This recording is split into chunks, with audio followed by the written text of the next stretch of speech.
ایمان والوں حفاظت کرو. کس کی؟ اپنے اہل و عیال کی، اپنے اولاد کی، اپنے گھر والوں کی. کیوں؟ اللہ کے رسول نے ارشاد فرمایا ایک حاکم کے ماتحت اس کی رعایا ہے. کل بروز محشر وہ حاکم اپنے رعایا کا حساب دے گا کل قیامت کے دن. جب اس سے پوچھا جائے گا ذرا بتا تیرے ماتحت میں ہم نے 100 لوگوں کو دیا تھا تو اس کے ساتھ تیرا ویوہار کیا تھا؟ تیرا طرز عمل اس کے ساتھ کیا تھا؟ اس کی زندگی تو نے کس طرح بسر کرنے پر اسے تو نے آمادہ کیا؟ کل قیامت کے دن ایک حاکم رب کے سامنے جواب دے گا. لیکن اگر وہ بدبخت ہوگا، اگر وہ ظالم ہوگا، اگر وہ جابر ہوگا تو اس کی بساط نہیں ہوگی سر بھی اٹھا سکے. اسی طرح ایک گھر میں ایک بیوی اپنے شوہر کے ماتحت ہے، ایک بیٹی اپنے باپ کے ماتحت ہے، ماں کے ماتحت ہے. کل قیامت کے دن باپ سے سوال کیا جائے گا بتا جب دنیا میں تیری بیٹی گمراہ کی دہلیز پر جب قدم رکھ رہی تھی تو اس وقت کیا کر رہا تھا؟ معاشرے سے پوچھا جائے گا بتا تیرے پڑوس میں رہنے والی ایک مسلمان خاتون جو کسی عذر کے تحت یا بلا عذر اپنے ایمان کو ترک کی، اس کا جواب کیا دینا ہوگا؟ جب ایک ماں سے سوال ہوگا تو وہ ماں کیا جواب دے گی رب کے سامنے؟ اور یاد رکھو کل قیامت کے دن کوئی بہانہ نہیں چلے گا. آج جس طرح ہمارے بہانے ہوتے ہیں ہمارے پاس وقت نہیں، ہم نے وقت کو ایک قید میں رکھا ہے، ہم نے وقت کو ایک مقید کیا کہ وقت نہیں ہے، بس ہم اس میں گھرے ہوئے، ہمارے پاس یہی وقت ہے، ہم نہیں آ سکتے دین کے لیے. کل قیامت کے دن یہ عذر تمہاری قابل قبول نہیں ہوگی، بلکہ اعمال پیش کیے جائیں گے، اعمال دکھائے جائیں گے. بتا کیا لایا ہے؟ کسی کی دل میں عداوت تو نہیں لے کر آیا دنیا سے. تو کل قیامت کے دن ایک ماتحت کے مقابل میں کھڑا ہوگا، اس کا حساب ہوگا، جواب نہیں دے سکو گے. کیوں؟ چونکہ آج ہم سب نے ان سب باتوں کو منحصر کر دیا ایک مسجد کے امام پر. ہم نے منحصر کر دیا اپنے حفاظ کرام پر، ہم نے منحصر کر دیا علماء کرام پر کہ تو ان کا کام ہے وہی کریں گے. قرآن کہتا ہے بالمعروف والنہی عن المنکر میں علماء کی صرف ذات نہیں آتی، حفاظ کی ذات نہیں آتی، مطلقاً ہے تم سب سے بہترین امت ہو. تم نے مراد کیا؟ کوئی ایک انسان خاص ہے؟ نہیں، بلکہ تم سب سے بہترین امت ہو. مطلب یہ کہ تم لوگوں کو بھلائی کا حکم دیتے ہو، برائی سے روکتے ہو. سب اس کے جواب نہیں ہوں گے. لیکن اعمال ایسے ہیں کہ ہماری بساط ہی نہیں ہوگی زبان کھل سکے. اللہ تعالیٰ ارشاد فرماتا ارائیت من اتخذ الہہ ہواہ، کیا تم نے نہیں دیکھا ان لوگوں کو جنہوں نے اپنے نفس کو خدا بنا رکھا ہے، اپنے نفس کو معبود بنا لیا؟ یعنی ان کی زندگی جو ہے اپنے نفس کے حساب سے چلتی ہے. دل کہتا ہے فحش چیزوں میں ہم آ جائیں تو وہ آ جاتا ہے. دل کہتا ہے کسی کی برائی کرے تو وہ کر لیتا ہے. اس کے دل سے آواز آتی ہے کسی کے اوپر ظلم کر تو وہ ظلم کر جاتا ہے. تو اس کے بارے میں اللہ فرماتا ہے ارائیت من اتخذ الہہ ہواہ. کسی فقیر سے کسی عالم نے پوچھا حضور بتائیں مومن اور غیر مومن میں فرق کیا ہے؟ تو آپ نے بیان فرمایا مومن اور غیر مومن میں فرق یہ ہے کہ جو اپنے نفس کی پیروی نہیں کرتا وہ مومن ہے، جو نفس کی پیروی کرتا وہ مومن ہے. بازاروں میں اور آج کل جو شادی ہمارے محلے میں ہمارے قریب میں جو بسی ہے، ان شادیوں میں مرضی کس کی چلتی ہے؟ مرضی ہماری ماں اور بہنوں بیٹیوں کی چلتی ہے. انہیں جو من میں آیا وہ پہن کر باہر نکل جاتے ہیں. اور مجال یہ نہیں ہوتی کہ ایک باپ اپنے بیٹی کو سمجھا سکے، طاقت یہ نہیں ہوتی ہے کہ ایک ماں اپنے بیٹی کو روک سکے، ہمت یہ نہیں ہوتی ہے کہ ایک شوہر اپنے بیوی کو سمجھا سکے. لیکن یاد رکھنا یہ آج کا آپ کا یہاں چپ رہنا، یہ آج کا آپ کا یہاں خاموش رہنا کل قیامت کے دن بڑی مصیبت لا سکتا ہے. چونکہ معاشرے میں بڑھتی تباہ کاریوں کے ذمہ دار اگر تباہ کرنے والے وہ لوگ ہیں تو اس کے ساتھ ساتھ ہم بھی ہیں. ہمارے قلم کار بھی ہیں جنہوں نے ظلم کو دیکھتے ہوئے اپنے قلم کو روکا کہ کہیں اگر کچھ لکھوں گا تو کہیں پکڑا نہ جاؤں. وہ خطیب بھی ہیں جو اس ڈر سے خطاب نہیں کرتے کہ اگر بولوں گا تو کسی میرے چاہنے والوں کو بات بری لگی تو کہیں مسجد سے نکالا نہ جاؤ. خطاب ان سے بھی ہے کہ وہ انسان جو ایک دوسرے سے محبت کرتا ڈرتا کہ اگر حق گوئی کروں گا تو کہیں یہ مجھ سے دور نہ ہو جائے گا. یاد رکھنا یہ وقتی دور اس کا رہنا، جب وہ بڑھاپے کی دہلیز میں پہنچے گا تو وہ آپ کی ایک ایک بات کو یاد کرے گا اور وہ یہ سوچے گا کہ جس نے ہمیں جوانی میں سمجھایا تھا سکھایا تھا وہ آج ہمیں بڑھاپے میں کام آ رہا ہے. ایک وقتی ناراضی کے طور پر آپ اپنے دین کو پیچھے نہ کرو، چونکہ کفار و مشرکین میں جو تفرقہ ہمارا ہے وہ یہی ہے. آج دنیا ہمیں قوم مسلم کے نام سے جانتی ہے. قوم مسلم کیوں نام سے جانتی ہے؟ چونکہ ان کو پتا ہے یہ کلمہ پڑھتے ہیں، انہیں پتا ہے یہ اپنے رب کو وحدہ لا شریک مانتے ہیں.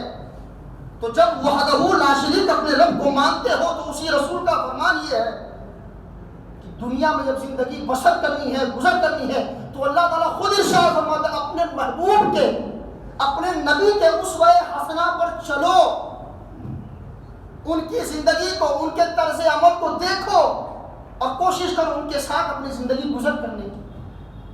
لیکن حالات اس کے برعکس ہیں. ہمارے آئے دن ایک نئے نئے کیس سے ہمارا گزر ہوتا ہے. ہم ہر چیز نئی نئی چیزیں سیکھتے ہیں، سننے کو ملتا ہے. کچھ دن پہلے حجاب کا مسئلہ چلا، بولنے والے بولے، خاموش ہو گئے، کرنے والوں نے کیا، کام وہیں تک رک گیا. لیکن جو باتیں غیروں کے ذہن میں بیٹھی ہے نا وہ قابل قبول ہے، وہ ہمیں سوچنے کی ضرورت ہے. جو بڑے بڑے پترکار لوگ جو ہیں جو بیٹھ کر جو گفتگو کرتے ہیں آپس میں، تو جب حجاب کا مسئلہ چلا تھا تو سب کی زبان پر ایک ہی بات تھی، اگر تمہیں اتنا ہی پیارا ہے، تمہیں اتنی محبت ہے حجاب سے، تو تم نے خود کی کہیں یونیورسٹی کھولی ہے تو بتاؤ، خود کے تمہارے اسکول ہیں تو بتاؤ، خود کے کالجز ہیں تو بتاؤ، اگر ہے تو وہاں داخلہ کرو نا، کون تمہیں روکتا وہاں حجاب سے؟ یہ ان کے جملے تھے. اس سے ہونا یہ چاہیے تھا کہ ہمیں اس پر عمل کرنا تھا.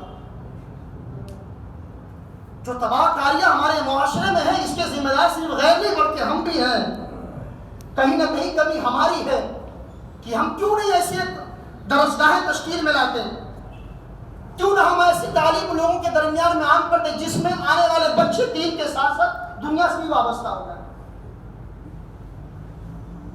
دین تک محدود رکھ کر ہم نے دنیا کی تعلیم سے جب انہیں دور کیا، اور جب آنے والے وقت جب ہمارے پاس قلمکار نہیں ہوں گے، جب سائنسدان نہیں ہوں گے، جب ڈاکٹر نہیں ہوں گے، تو بتائیں کیا کریں گے؟ ہمارے حال کیا ہوں گے؟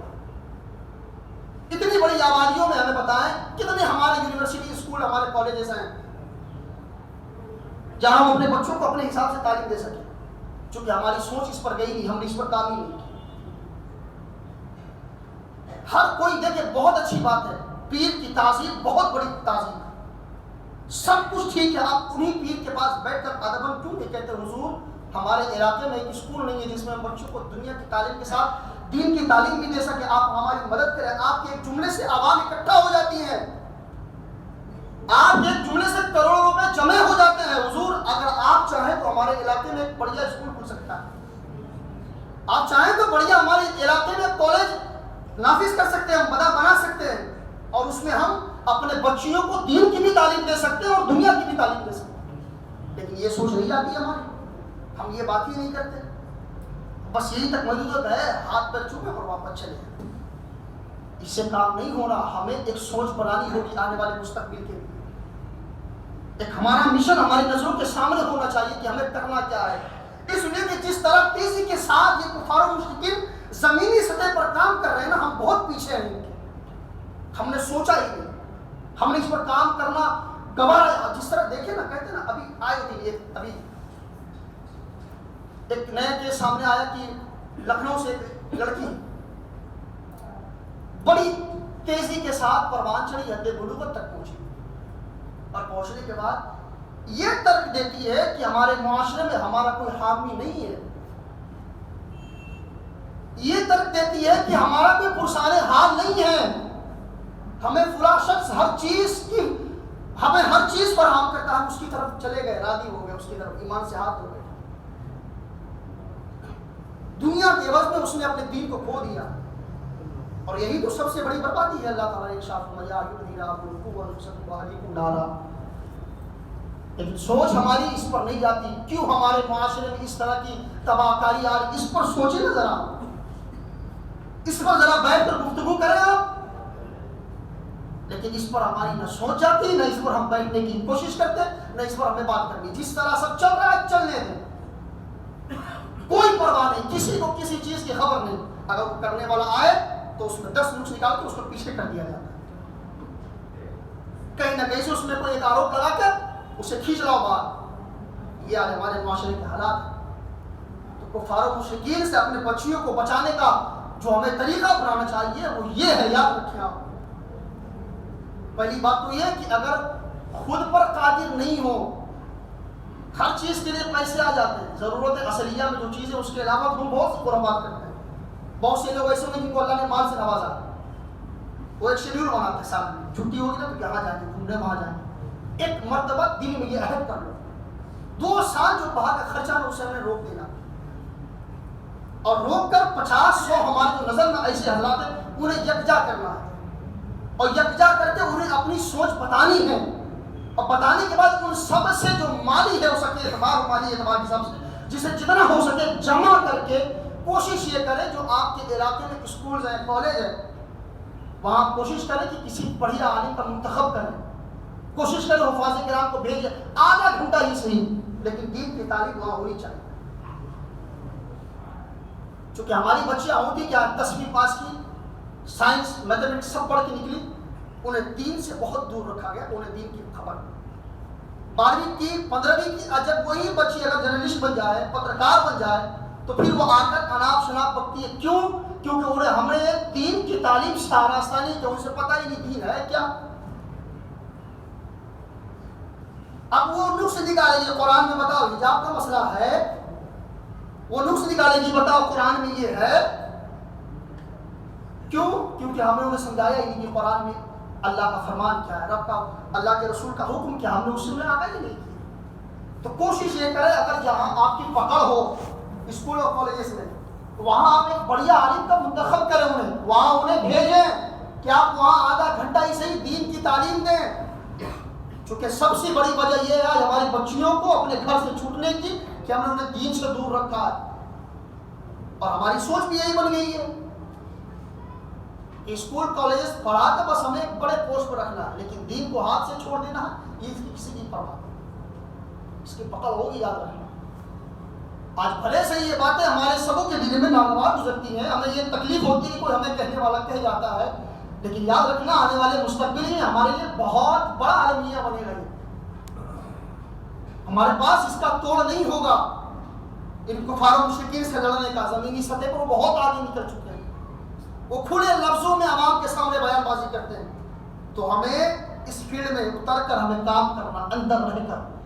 ایک نوجوان کا گروپ بنائے, نوجوانوں کو بلائیں, انہیں دین کی باتیں بتائیں, انہیں سمجھائیں کہ آپ کے علاقے میں اگر کوئی جوان لڑکی ہے, اگر وہ کالج جاتی ہے تو آپ کم سے کم ان پر نظر تو رکھ سکتے ہیں, دیکھ تو سکتے ہیں کہ اگر آپ کی بیٹی بہن آپ نے چھوٹ دے دیا, چھوٹ ہماری وجہ سے نا, یہ بچے جو ہمارے سے بھاگ, کیوں؟ کیونکہ چھوٹ ہم نے دی.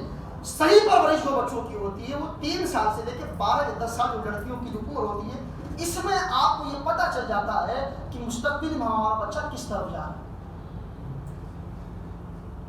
اس کے مستقبل کا پتہ ہمیں اس عمر میں معلوم ہو جاتا ہے. لیکن کارٹون دکھانا ہم نے شروع کیا, اور کارٹون میں ہوتا کیا, وہی چیزیں ہیں جو دین کے خلاف بتائی جاتی ہیں. سیریل میں ہے کیا, وہی چیزیں جو دین کے خلاف بتائی جا رہی ہیں. جب بچے سے جب یہ سن کر ان کے ذہن میں جب یہ بات بیٹھ جائے گی تو ظاہر سی بات ہے جب یہ حد بلوغت تک پہنچ جائے گی تو آپ منع بھی کریں گے تو وہ نہیں رک سکتے. تو اس کے لیے بہتر یہ ہے کہ ماں باپ کا ایک مستند ہونا ضروری ہے. ماں باپ کا اس میں بہت بڑا عمل ہے, بہت بڑا دخل ہے. اگر ماں باپ چاہیں تو اپنے بچوں کو شروع سے ہی صحیح تعلیم دے کر انہیں دین کا ایک رہبر بنا سکتے, دین کے لیے انہیں چھوڑ سکتے ہیں. لیکن نہیں, ہماری سوچ نہیں جاتی, ہمیں نہیں کر پائے. تو ایک وقت جو بچوں کا ہے اس پر آپ فوکس کریں, کوشش کریں انہیں بڑھیا دین کی تعلیم دی جائے. اس کے بعد جب حد بلوغت تک وہ پہنچ جائے نا, ٹھیک ہے یہ آپ کا دیکھنا کہ سامنے والا نوجوان کتنا کماتا ہے، اس کے پاس کیا گھر، بہت اچھی بات ہے، بولنا بھی چاہیے دور حاضر کے حساب سے، لیکن اب یہ دیکھنا کہ نہیں ہمارے مقابل کا وہ تبھی کریں گے، یہ تباہ کاریوں میں سے یہ بھی ایک نشانی ہے، یہ بھی ایک بربادی کی ایک منزل ہے جس پہ آج ہماری نوجوان بچیاں قدم رکھ رہی ہیں، چونکہ ہم نے ان کا وقت پہ شادی نہیں کی، جو وقت شادی کی اصل ہونی چاہیے تھی، ہم نے اس وقت کو انہیں چھوڑ دیا پڑھنے کے لیے۔ اور پڑھنے کے لیے کس نے منع کیا؟ کیا دین نے منع کیا کہ شادی کے بعد پڑھائی نہیں ہو سکتی؟ بالکل پڑھ سکتے، تعلیم کے لیے کوئی عمر نہیں، کوئی قید نہیں ہے، لیکن نہیں، ہم نے ایک اپنا ایک مشن رکھا ہے کہ ہمیں یہ تعلیم دیں، بڑی اچھی بات ہے، لیکن اس کے ساتھ ساتھ اگر بچی جب ہماری حد بلوغت تک پہنچ جائے تو اس کے لیے بہتر سا ایک لڑکا ڈھونڈ کر جو دین سے وابستہ ہو اس کے ساتھ نکاح سوچے، اس پر بیٹھ کر گفتگو کریں کبھی اپنے علاقے میں، چونکہ صرف ذمہ داری اگر کوئی ایک بیٹی ہمارے گھر سے نکلتی ہے تو ذمہ داری صرف اس باپ کی نہیں بلکہ پورے معاشرے کی ہے، بدنام پورا معاشرہ ہوتا ہے، وہ ایک باپ اپنی جگہ جواب دے گا نہیں دے گا۔ اسی طرح نوجوانوں کی ایک کمیٹی بنائیں، جوانوں کی ایک آپ گروپ تیار کریں اور ان میں یہ باتیں ڈالیں اور اپنے بچیوں پر فوکس کریں، جب وہ حد بلوغت تک پہنچے نا دیکھیں ان کا اٹھنا بیٹھنا کس کے ساتھ، ان کی سہیلیاں کا کردار کس طرح ہے، آپ ذرا دیکھیں کہ اس کی گفتار کیسی ہے، ذرا دیکھیں کہ ان کا رجحان کس کی طرف ہے، یہ سب چیزوں کو فوکس کریں، جہاں لگے کہ نہیں بچی ہماری ہم سے دور جا رہی ہے پکڑ کر ہے، اس کو پکڑ کر ہے، وقتی طور پر اسے تکلیف ہوگی، وقتی طور پر اس کی آنکھوں سے آنسو نکلیں گے، لیکن یاد رکھنا یہ آپ کا پکڑنا اگرچہ وہ عمل نہیں کرتی ہے لیکن کل قیامت کے دن یہ آپ کا کام آئے گا، یہ آپ کے کام آ سکتا ہے کہ مولا ہم نے حتی الامکان کوششیں کی اپنے بچوں کو روکنے کی، یہ الگ بات ہے وہ مرتد ہو گئی، لیکن آپ کا تو کام ہے، تو کام تو کرے کم سے کم، لیکن ذمہ داری ہمیں سے کسی کو نہیں ہے نبھانی، بس زندگی گزر رہی ہے گزر رہی ہے۔ تو یہ آپ ایک تشکیل، ایک نوجوانوں کی کمیٹی تشکیل بنائیں، انہیں یہ بات بتائیں، انہیں سمجھائیں کہ معاشرے کی تباہ کاریوں سے ہم کیسے چھٹکارا پا سکتے ہیں۔ سب کام علماء کرام پر نہ چھوڑیں، جن کو اللہ نے مال سے نوازا ہے وہ مال سے بھی دین کا کام کریں، لیکن نہیں کرتے، مال سے دین کا کام ہو سکتا ہے لیکن نہیں کرتے، کیوں؟ تبلیغ علماء کریں گے، میلاد خوانی حافظ صاحب کریں گے، نعت خوانی حافظ صاحب کریں گے، آپ بھی تو نعت خواں بنے، کیا قید ہے نعت خوانی کے لیے کہ حافظ صاحب ہی نعت پڑھیں گے؟ کیا قید ہے کہ سلام ایک مولانا صاحب پڑھیں گے؟ آپ بھی تو پڑھائیں، آپ کے اندر بھی تو وہ تعلیم ہونی چاہیے، نہیں ہے تو آ کے بیٹھے تو صحیح علماء کرام کے پاس، لیکن بیٹھنا نہیں ہے، بڑی بڑی باتیں زور سے کرنی ہے، بس تعلیم کی طرف دین کی طرف نہیں آنا، لیکن باتیں چھوڑ دیں آپ تو پتہ نہیں کہاں سے کہاں پہ گزر جاتے ہیں، کس کے خلاف کیا بولنا یہ ہمیں پتہ بھی نہیں چلتا۔ جن کو اللہ کے رسول نے اپنا لیا ان کے خلاف اگر بولنے کی بات آئے تو دیکھیں کتنے لمبی تعداد کرتی ہے، ایک فہرست پکڑ کے گلا دبا دیں، زیادہ بحث نہیں کرنا، یہ زبانیں آتی ہیں آج، لیکن یاد رکھنا آج دنیا میں تم کسی کو ذلیل کر سکتے ہو، آج ایک تماچے آپ کسی کو مار سکتے ہو، لیکن یاد رکھنا وہ انسان جو چند برس کی زندگی ہر انسان دنیا میں جیتا ہے، لیکن جینے کے بعد جب وہ زمین پہ جاتا تو اس نے پوچھنا اس سے کہ تو نے کروڑوں کی زمینیں چھوڑی تھی، اربوں کی تیرے پاس دولتیں تھی، بڑے بڑے محلات تیرے پاس تھے، گاڑیاں تیرے پاس تھی، ذرا بتا قبر میں تیرے حالات کیسے ہیں، قبر میں کیا گزرے گی، ذرا اس کا خیال تو کرے،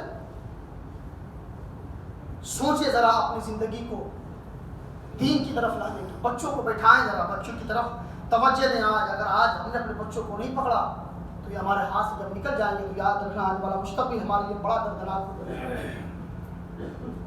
کفار و مشرکین نے تیاریاں مکمل کر لی ہیں، وہ ہر فیلڈ میں، چاہے وہ حجاب کے تعلق سے ہو، ایک مسلمان کو ایمان سے بے دخل کرنے کے تعلق سے ہو، ایک مسلمان پر چاہے جو آروپ لگانے کے تعلق سے وہ تیار ہے۔ ہمیں کرنا کیا؟ ہمیں زمینی سطح پر کام کر کے اس کا جواب دینا ہے۔ جو قلم کار حضرات ہیں وہ قلم کے ذریعے تھے، جن کو اللہ دولت سے نوازا وہ دولت کے ذریعے آئے، دین کا کام تو کریں، صحیح دین کی تبلیغ کریں، جنہیں اللہ نے علم سے نوازا وہ علم سے کام کر رہے ہیں، لیکن یاد رکھنا صرف علماء کی زبان سے یہ کام نہیں چلے گا، بلکہ آپ کا سپورٹ بہت ضروری ہے۔ ایک معاشرے کو مضبوط بنانے کے لیے صرف ایک عالم دین آ کر کھڑا ہو کے بولے اس سے کوئی اثر نہیں پڑتا، جب آپ کے علاقے کے 50-100 جب ان کے ساتھ ہوں گے، جب کھڑے ہوں گے نا تو یاد رکھنا یہ کافروں کے دل میں ہیبت پیدا کر سکتے ہیں، ان کے دل میں زلزلے آ سکتے ہیں کہ جب ایک عالم کے بلانے پر سینکڑوں کی جماعت آ سکتی، تو ذرا دیکھیں تو صحیح ہمارے ہندوستان میں علماء کی جماعت کتنی ہے۔ عداوت بغض عناد سے دور ہٹ کر، ایک دوسرے کی ذاتی دشمنی سے ہٹ کر ذرا دین کی طرف آئیں۔ آپ کے ذاتی مسائل ہوں گے، ذاتی مسائل اپنی جگہ، اللہ کے رسول نے ارشاد فرمایا کہ اگر کوئی مومن صرف ارادہ کر لے مسلمان کی بھلائی کا، کرتا کیا نہیں ابھی پہنچا بھی نہیں، کر لے بھلائی کا ارادہ، اللہ تعالیٰ ان کے گناہ صغیرہ کو معاف فرما دیتا ہے۔ اس سے بڑا اور کیا اجر چاہیے؟ یہ دنیا میں اجر ہے، قیامت کے دن جو اجر ملے گا وہ الگ۔ تو آئے ذرا ایک متحد ہو جائیں ایک جگہ پر، ذرا دین کی سوچ رکھے ذہن میں، کمائیں، اللہ نے رزق دیا اس کا استعمال صحیح طریقے پر، صحیح طور پر کریں۔ بچی اگر ہماری شادی بیاہ میں اگر وہ غلط کپڑے پہن کر، وہ کپڑے جن سے آسا ظاہر ہو رہے ہیں، تو آپ روک کے پکڑے انہیں۔ یہ بازاروں میں، یہ شادی بیاہ میں جو ہماری بہن بیٹیاں میک اپ کر کے جاتی ہیں، بتائیں کس کے لیے؟ کس کے لیے؟ ذرا آپ خود سوچیں نا، ذرا اپنے ذہن میں یہ بات ڈالیں کہ جب ایک بیٹی صحیح معنوں میں سچ دچ کے باپ کے سامنے نہیں آ سکتی، ایک بیٹی اپنا یہ کھلا ہوا آستین یہاں تک اپنے باپ کو نہیں دکھا سکتی، وہ غیر محرم کے سامنے میک اپ کے ساتھ جا رہی ہے، کس کے لیے جا رہی ہے؟ یہ سجنا دھجنا، یہ سورنا تو اس کے شوہر کے لیے تھا، تو جس کے لیے تھا اس کے لیے نہیں کرتی، اور جس کے لیے نہیں ہے وہ کھلے عام گھوم رہی ہے۔ کیوں؟ کیونکہ کمی ہماری ہم نے پکڑا نہیں، ہم طاقت کھو چکے ہیں، اپنی بساط ہماری ختم ہو چکی ہے کہ ہم اپنے بچوں کو پکڑ سکیں، کیونکہ ہم نے شروع سے ہی انہیں چھوٹ دے رکھی ہے۔ ہم نے دین کی طرف انہیں نہیں لانا، دین کی طرف لائے، دین کی سمجھ پیدا کریں۔ جب ایک بندے کے اندر دین کی سمجھ آ جاتی ہے تو یاد رکھنا صرف وہ نہیں سدھرتا، اس کے دیکھنے کے بعد اس کے گھر میں جو بچے وہ بھی عمل کرتے ہیں۔ اللہ کے رسول ارشاد فرماتے ہیں کہ ایک چرواہے کی طرح مانند ہے ایک باپ باپ کی مثال، جس طرح چرواہا جہاں جاتا ہے بکریاں اسی طرف چلی جاتی ہے، اسی طرح والدین ایک بچوں کے لیے بہت اہم رول ادا کر سکتے ہیں۔ اگر وہ صحیح راستے پر ہے تو بچے انہی کی طرف جائیں گے۔ آپ اس پر قادر تو ہوئے، پہلے آپ خود پہلے اپنے اندر دین کی سمجھ تو لائیں، دین کی جو معاملات ہیں پہلے آپ خود پر نافذ کریں، اس کے بعد اپنے بچوں کے سامنے جائیں۔ بچے آپ کیوں نہیں مانتے؟ یہ چھوٹ، یہ آج موبائل، یہ بچوں کا کھلے عام گھومنا معاشرے میں، یہی تباہ کاریوں کی ایک منزل میں سے پہلی منزل ہے، پہلی سیڑھی ہے۔ اس کے بعد جب یہ چلے جاتے ہیں تو آہو فغا کرتے ہیں، اس سے پہلے کہ ہمارے معاشرے سے اور بیٹیاں باہر جائیں۔ آج عہد کر لیں، جن کو اللہ نے مال سے نوازا ہے، علاقے میں ذرا چکر لگائیں، ذرا پوچھیں کون ایسی بیٹی ہے جوان جو گھر میں بیٹھی ہے، اللہ نے نوازا ہے اسے، لیکن وہ شادی نہیں کرا سکتی، اس کے پاس اتنی دولت نہیں کہ وہ شادی کر سکے۔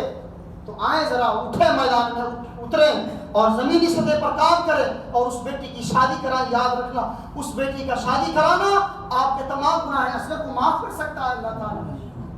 یہ سوچ پیدا کریں، دیکھیں ذرا کون بیوہ ہے جو مجبور حال ہے، ان کی مجبوری بے بسی کا مذاق نہ اڑایا کریں۔ اگر کوئی جوان بیٹی گھر میں بیٹھی ہے تو اس کا مذاق نہ بنا کر پہلے آئیں، ذرا ان کے والدین کے پاس بیٹھیں، ان سے پوچھیں کہ گھر میں کیا کمی ہے، ان سے پوچھیں شادی بیاہ کے لیے کچھ اخراجات نہیں ہے، چلو میں یہ کر دیتا ہوں، ہمارے دوست ان سے میں یہ کروا دیتا ہوں، اور آئے ذرا ان کی شادی تو کرائے سادے طریقے پر، جس طرح سنت مصطفیٰ پر کرانے کی ترغیب ہے، جس طرح سنت مصطفیٰ پر کرانے کا حکم ہے، اس طرح شادی تو کرائیں صحیح۔ اپنی شادی میں دکھانے کے لیے کروڑوں کے خرچ کرنا، اور ایک پڑوس میں رہنے والا غریب کٹھیے میں رہ کر اس کی بچیاں جوان سے لے کر بوڑھی ہو جاتی ہے، کوئی لڑکا تک نہیں ملتا، اس بنیاد پر کہ جوانی کی دہلیز اس کی ختم ہو چکی، غربت کی وجہ سے اس کی شادی نہیں ہوئی، اور خود کے بیٹے کی شادی میں کروڑوں کے خرچ کرنے والے، یاد رکھنا یہ کروڑوں کا خرچ تمہیں کل قیامت کے دن بھاری پڑ سکتا ہے۔ جواب نہیں دے سکتے، اسی کروڑوں میں سے اگر 5 لاکھ صرف نکال لیتے اور اس غریب کے گھر جا کے پہنچا دیتے، اس کی شادی ہو جاتی، اس کی شادی بھی ہوتی، تمہارے بچوں کی شادی بھی ہوتی، اور اللہ تعالیٰ اس کا اجر بھی دیتا، ثواب بھی ملتا، اور پھر قیامت میں اس کا بہتر اجر بھی تمہیں دیا جاتا۔ آج سے عہد کریں کہ اگر اللہ نے دین سے، اگر اللہ نے دولت سے نوازا ہے تو ہم نے دین کا کام دولت سے کرنی ہے۔ اگر اللہ نے ہمیں قلم سے قلم میں طاقت رکھی ہے تو ہم قلم کے ذریعے دین کا کام کریں گے. اللہ نے اگر ہمیں علم سے نوازا ہے, ہم علم سے خدا کے دین کی ہم پیروی کریں گے, اس کی حفاظت کریں گے. چونکہ یہ عہد کرنا, یہ کام کرنا ہمارا, بظاہر دنیا میں لوگ ہمیں 10 طرح کے الزامات لگائیں گے, لیکن یاد رکھنا جب قبر میں آؤ گے تو یہی سب کام تمہارے عمل میں آئے گا اور یہی ساری چیزیں تمہیں قبر میں کام آنے والی ہیں. دین کی طرف لوگوں کو لائیں, ایک معاشرے میں ایک ذہنیت لوگوں کو دے کرنا کیا ہے, ایک سوچ بنائیں.